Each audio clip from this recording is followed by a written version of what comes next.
बहुत समय पहले की बात है। एक राज्य में एक बुद्धिमान राजा राज करता था। वह हमेशा अपने राज्य की भलाई के लिए सोचता था, लेकिन उसे यह देखने की जिज्ञासा थी कि उसके राज्य के लोग मेहनती हैं या नहीं। क्या वे अपनी परेशानियों का हल खुद निकालते हैं या सिर्फ किस्मत को दोष देते हैं।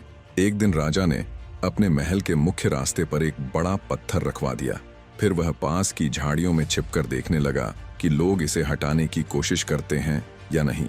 कुछ ही देर में राज्य के अमीर व्यापारी वहां से गुजरे।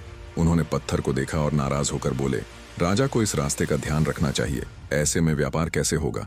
लेकिन किसी ने पत्थर हटाने की कोशिश नहीं की। वे सब धीरे धीरे आगे बढ़ गए।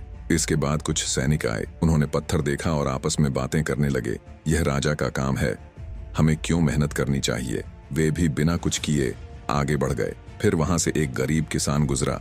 उसके कंधे पर लकड़ियों का भारी गट्ठर था, लेकिन जब उसने देखा कि रास्ता बंद है तो वह रुक गया। उसने सोचा, अगर यह पत्थर यहीं पड़ा रहा तो और लोगों को भी परेशानी होगी। किसान ने लकड़ियों का गट्ठर नीचे रखा और पत्थर हटाने की कोशिश करने लगा। पत्थर बहुत भारी था, लेकिन उसने हार नहीं मानी। वह पूरी ताकत लगाकर धक्का देता रहा। काफी देर की मेहनत के बाद आखिरकार उसने पत्थर को किनारे कर दिया। जब किसान जाने लगा तो उसने देखा कि जहां पत्थर रखा था वहां एक थैली पड़ी थी।